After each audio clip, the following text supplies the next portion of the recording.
Now, those of you that have seen one of our games before, know there is only one way we like to start one of these matches. And that is by me saying, DJ, spin that track. I was mesmerized by the show.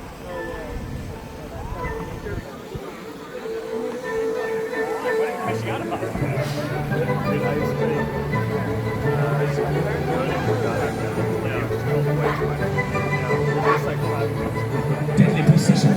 That's what we expect from our chess pieces.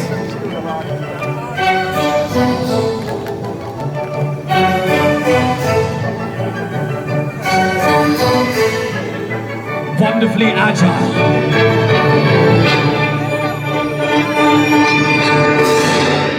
Oh!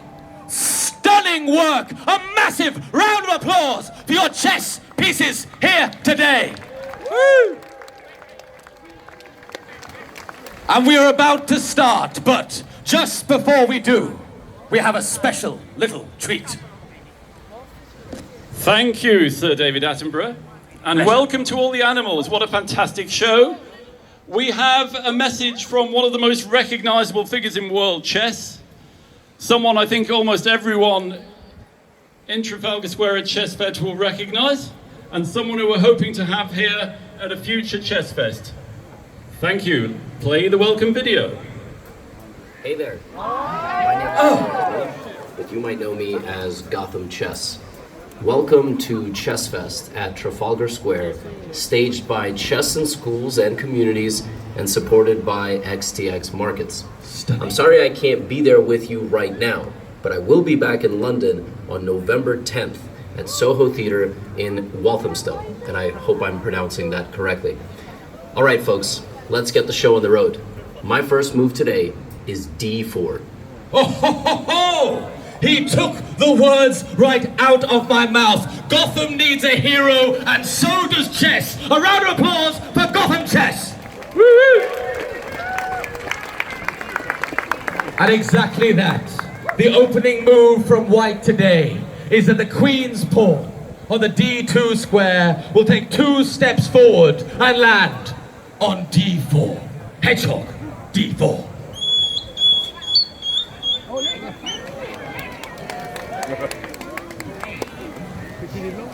Okay, everybody. Now, hold on to your hats, everyone, because this game is going to be absolutely amazing. And we see this time a pawn starting off in the middle of the board, freeing that bishop to come into the game. A very good move to start with. A stunning move. How will Red respond? I will tell you. We have a pawn on E7, and they will take but a single step forward. Duck moves to E6.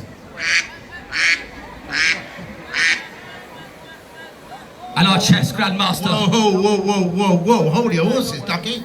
Back a square. Perfect. Just a single step forward. Thank you, my duck. Our chess grandmaster proves their precognizance, as indeed the bishop shall activate early.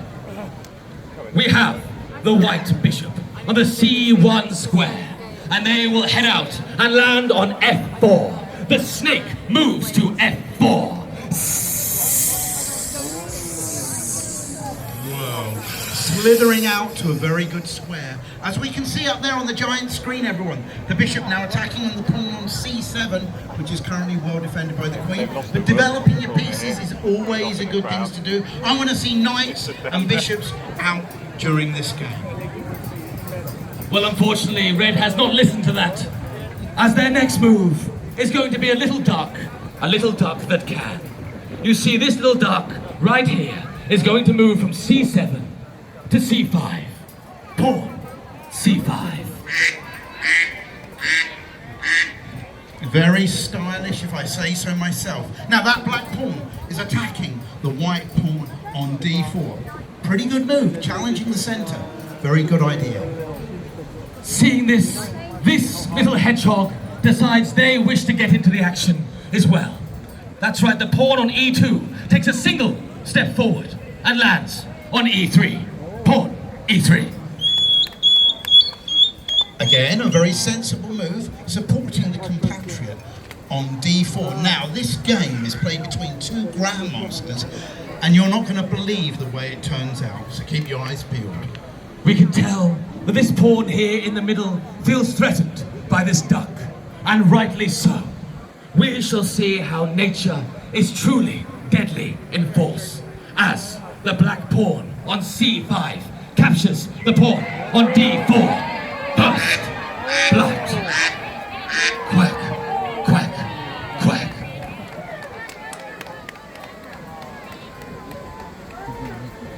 But the bloodshed will not stop there. No, this hedgehog in deep commiseration, decides to seize the advantage and attacks the duck right back. Pawn takes pawn, d4.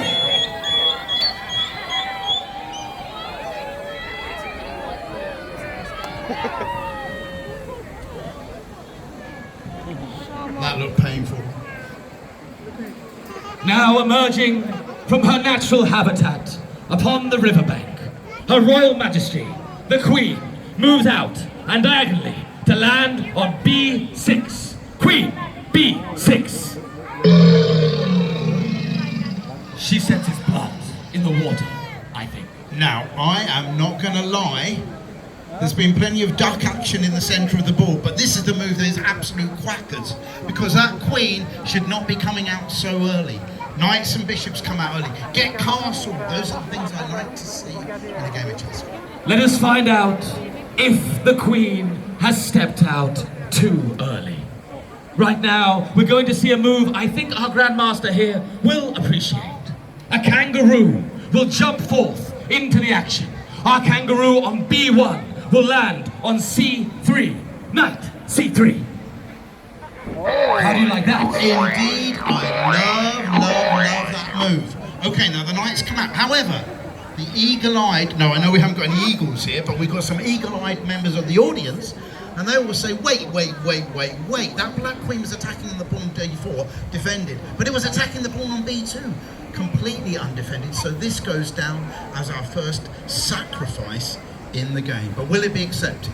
That is true. The crocodile sees the hedgehog and decides to strike. She moves across the board and takes the pawn on b2. Queen takes pawn, b2. Snip, snap, snack.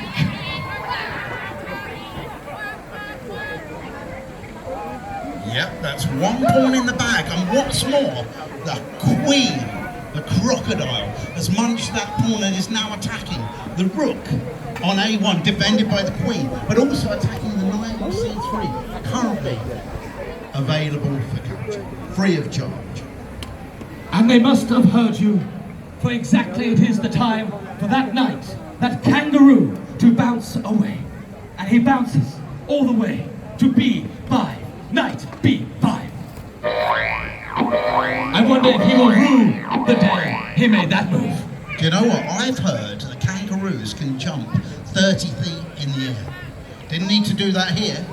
That's right. Sometimes economical movement is the best. But let's talk about that move, because the knight has saved itself, absolutely.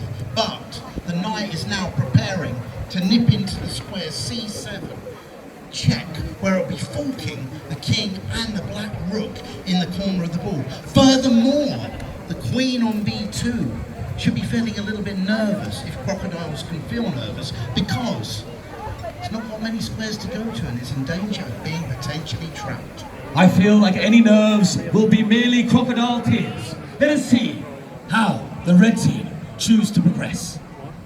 The little penguin that could, our bishop, is going to get into the fray.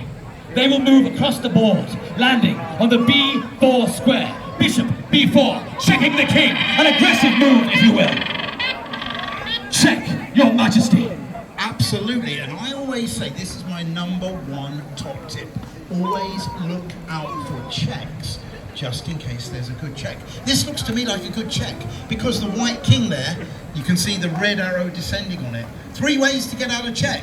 We know the 3 ways, they're called A, B, and C. A stands for avoid.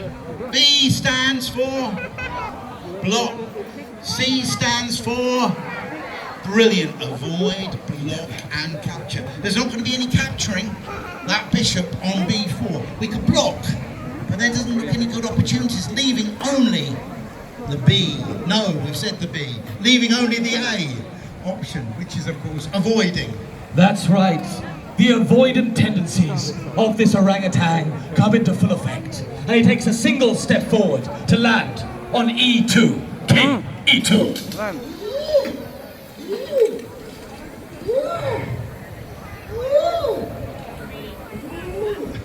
I wouldn't fancy being that orangutan right now, not in this heat. However, also, we are told not to bring our queen out too early. If I could make some more rules, I would say don't bring your king out too early, which is exactly what's happened here. The king could potentially be in the firing line and is certainly obstructing the bishop on f1. Let's find out how this game progresses.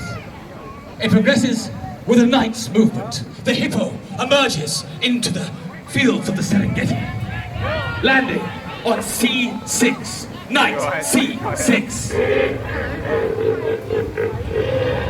Over here, my dearest knight, to c6. I thank you. Very good, very good. Now, I did say developing your piece is a good thing to do it in the opening, and there's a very good book called Opening Play that describes how you should get your pieces out. It was written by someone, me, available in all good bookstores and some not so good ones as well. Anyway, let's carry on with the main action. The knight has come out to c6. What is it doing? It's attacking the pawn on d4. Currently, between two black pieces attacking it, but adequately defended by the white knight and the white queen. Now, I've got a horrible feeling we've got an absolutely crazy move coming up next that not many people would think about playing. That is true. For our orangutan, after moving after check, decides to move completely unprompted. Unheard of in the game of chess. Our king is moving to f3. King f3.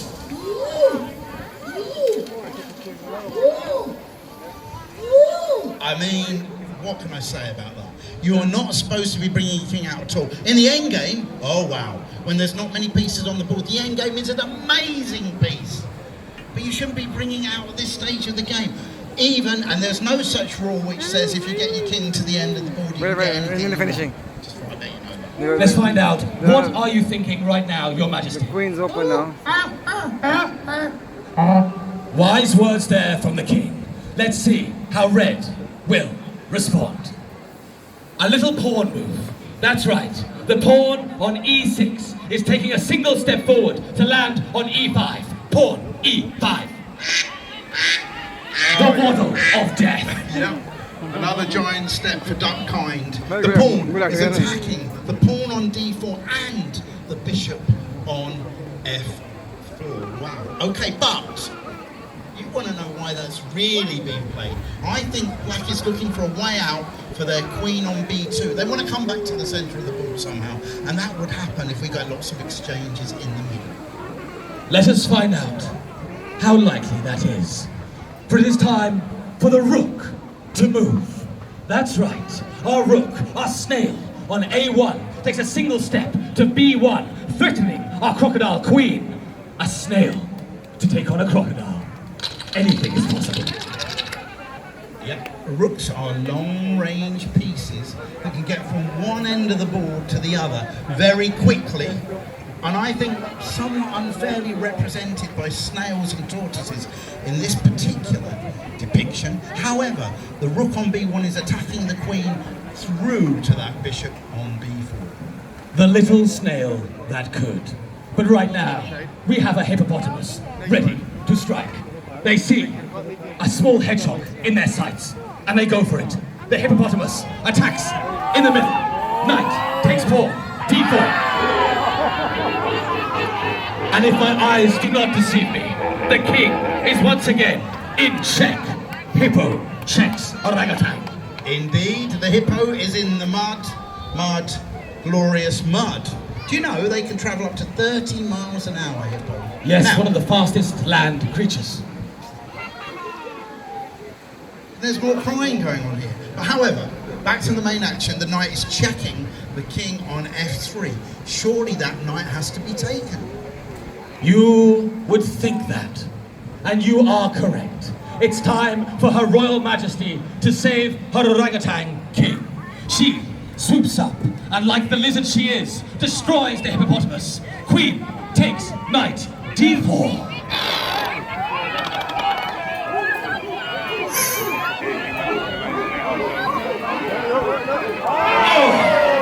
That hitter did not stand a chance. Mademoiselle Lizard, you may need to go one step further. Thank you. Okay. Stunning. Seeing this, our crocodile thinks, anything you can do, I can do better. And so, she turns round and devours the snail on b1. Queen takes rook b1. A morsel best devoured with garlic butter, I think. Much loved, much loved. However, I have got to tell you guys, there was quite a lot happening there in the middle of the board around about the queen on d4. Both queens were on the... Snail, if you could just hurry up a little bit, please. We're trying to get on with the show. Thank you. Okay, so at the moment, wow, the queen on the back rank there is attacking the bishop. Things are happening in the centre of the board. Let's see where we're going to go from here. It is time for us to slither into our next move. For we have a bishop on f4, and they are thinking that tonight they fancy a nice spot of dark.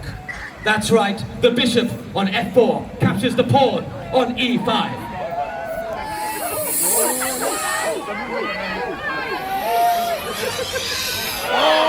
Hypnotizes and strikes for the kill. Boo! Oh, Ducky. That was mean. Anyhow, we see the bishop on e5 now attacking the pawn on g7. In fact, that bishop is looking pretty chuffed in the middle of the board, looking all around, pointing in lots of different directions. But the bloodlust of this crocodile has yet to be satiated. She looks down the board at this snake, and one reptile to another. She thinks, nom nom nom nom nom. Crocodile queen takes snake bishop f1. Truly violence inherent in the animal kingdom.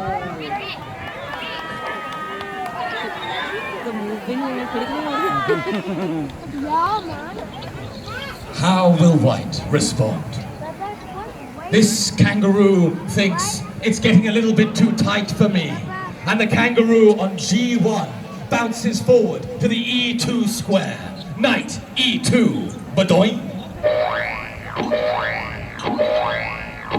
Whoa, lots of spring in that action. However, the knight on g1 was pinned by the black queen to the rook on h1. So this game is very much a case of take my rooks, because that one is now likely to fall too.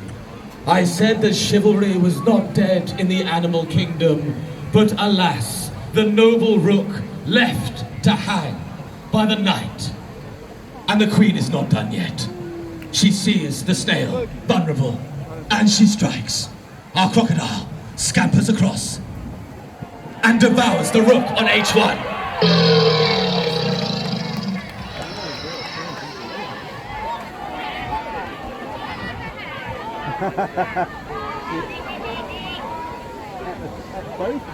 But we are not done with the aggression of queens on this board. No, for the white queen says, I am also a force to be reckoned with. And she steps across and devours the penguin. Lizard queen takes penguin bishop b4.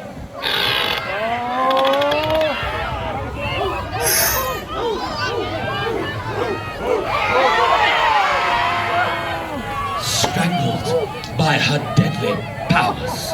Did you know lizards have been around for over 200 million years, but that one doesn't look a day over 18. Now, here's what we're going to say, because I would like to draw your attention up on the screen. We're finally coming close to the climax, and White has a very, very big threat here. White is threatening with the knight to hop into the square C7. See if you can visualize this, everybody. If the knight went in there, the black king would only have one place to escape. Remember, the queen on B4 is covering the diagonal towards F8. The king would have to go to the side, the left as we're looking, and then the queen could descend to F8, and that would be checkmate. So there is a very big threat in this position.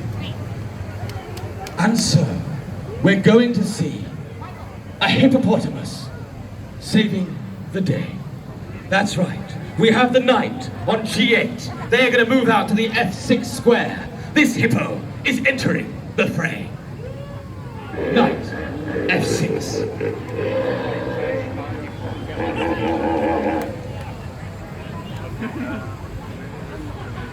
Seeing that, the white knight decides it's time to activate, and they jump into action, landing on the C7 square. Knight, C7. And the kingfisher is in check. What is this king to do? Well, I think our audience looking up there know there is only one thing that can be done. Avoid, block or capture. You can't block a check from a knight. There's no way to take that knight, and you cannot go up to E7 or over to F8. There's only one move. And so the kingfisher takes it and takes a single step to their right. The king lands on D8. King D8. Elegance personified. So everybody watching this game will know that when the knight finally came out, developed on F6, it allowed the black rook on H8 to cover the F8 square. So no longer would queen to F8 be checkmate. And this hippo basks in the heat of the Serengeti. But what lurks in the tall grass?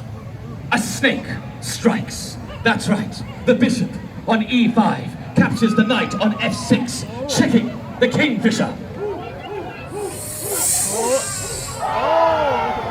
Hypnotized, and then the kiss of death. Okay, now. There are two different ways to get out. Hello, hippo. You okay then? Okay, there's two different ways to get out of check.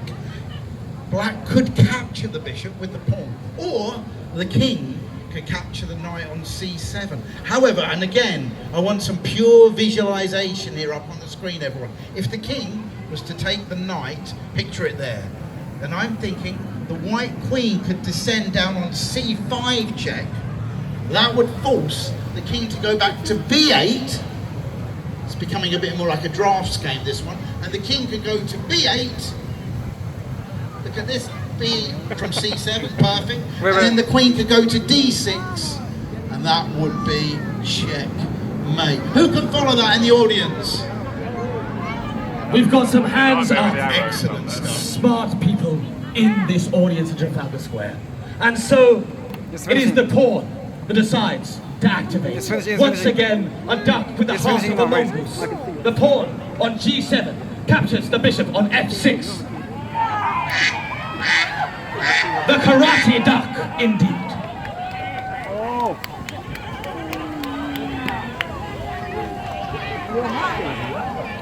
And Mr. Attenborough, he forgot to duck. He forgot to duck.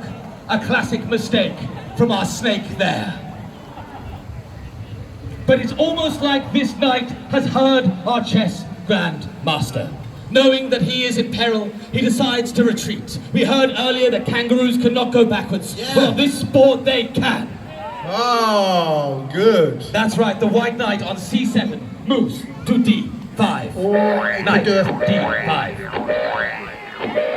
Ah, 3-point turn. Okay, now, what I could say is that knight could have just taken the rook in the corner, but no. The knight has retreated to D5, and now we have got checkmate in one move threatened. Oh yeah. The queen from b4 is looking to come down to e7, and that would be checkmate. Whoa. So black needs to find a way to prevent that from happening. And I have to say, at the moment, the queen, which has guzzled those rooks along the back rank, is of little help whatsoever. The crocodile watching on helplessly. And it is time then for another reptile to step up. The rook in the corner. Our tortoise is moving to e8. Rook e8. Dun dun dun dun dun dun. Dun dun dun dun dun. Truly, like greased lightning, they move. Oh, wow. Any moment now. So, Rook e8. the rook on e8, of course, is covering that e7 square, meaning that that checkmate is no longer available, and white is going to need to find another way to get at the black king. And so they do. The queen is going to enter the fray even further. Queen is going to move to d6. Queen, d6. Our lizard queen ready. The knight showing his respects. I love that move. Now, the queen is now threatening to just shuffle 2 squares along to the right to capture that pawn on f6 check. The rook would have to block, and the queen could take it for checkmate. Another serious threat. And so our hero tortoise is going to throw themselves in front of the queen. Rook is going to move to e6. Rook, e6. And I will always love you.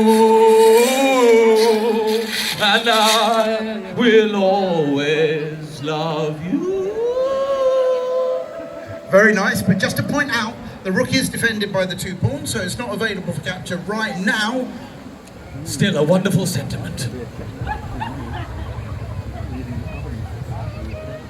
Next up, that queen is going to move though. She's not going to capture this tortoise, but instead move into the back rank.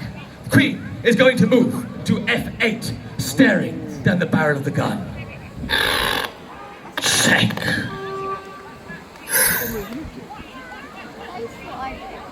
That lizard is one menacing lizard, I have to say. Now, is that checkmate? Well, can we avoid with the king? No. Can we capture the queen? No. Can we block? Oh, yes, we can. And we block her, we shall, as this tortoise comes rushing back to land on e8, once again throwing their body into the fray. Take your time, tortoise.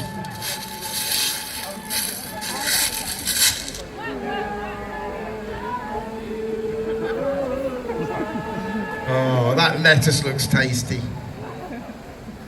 Seeing this, the White Queen decides to strike, but not at the tortoise. No, it is another delightful duck dinner for this lizard. That's right, the Queen is going to capture the pawn on f7. Queen captures pawn f7. Slicing it with its tail.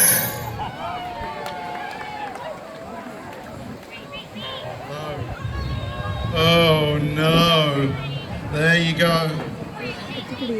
And once again, the Red Queen, seeing this, thinks, Whoa, the lizard is still settled. The lizard likes to take their time. I mean, we think that's the tortoise and the snail, but the lizard's soaking things up. You know, I mean, there we have the tortoise with their 1 fruit and veg a day, the lettuce, and the lizard's busy munching, eating more ducks. that is true. As a little reminder, when we play chess, everybody, when you take pieces, you actually move to the square that they reside on. That is correct. Next up, the Red Queen is going to say, I also fancy a snack. Let's find out if this hedgehog's spines will protect it. I think not. Queen takes pawn e7. I mean h2. Oh, yo! That was uncalled for. But anyway, Just in case you've been missing those silver boots, the Queen is back on the action, covering the long diagonal to C7. But that is not going to be adequate. We'll see why. That is right. The Queen is back on the board and looking good while doing it. But the other Queen, the White Queen, liked the duck so much, she thinks, I might have another go. That's right. The Queen takes the pawn on F6 and checks the Kingfisher once more. Queen takes pawn F6. Once again, a ducky delight. And our Kingfisher is once again in peril. Oh no. So, ladies and gentlemen, boys and girls, the end approaches. And there's only one way to escape the check now. There's no avoiding, there's no capturing, there is merely a block. And once again, our hero, the tortoise, throws their life on the line. The rook moves from E8 to E7. And I will always love you. Unfortunately about to become part of a Caesar salad. And that is correct. For one last time, the Queen strikes. And tonight, it is tortoise soup. Queen takes rook, E7. And if I am not wrong, ladies and gentlemen, boys and girls, that is checkmate. Checkmate, checkmate. Our white wins again. The orangutan king dances to the center of the stage. He is met by his queen. The Kingfisher must accept. Today he loses. The trial passed over. And the ring is being kissed.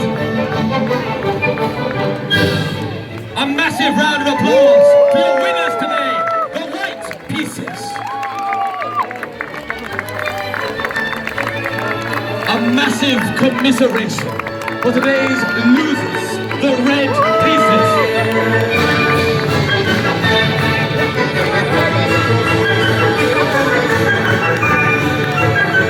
A massive round of applause for your chess grandmaster.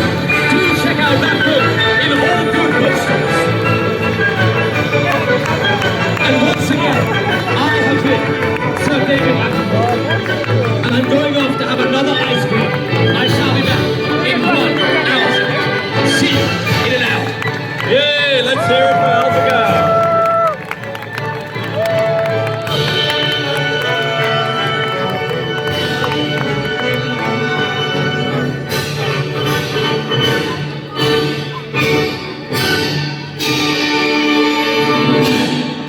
And so, ladies and gentlemen, thank you for watching that wonderful game of chess.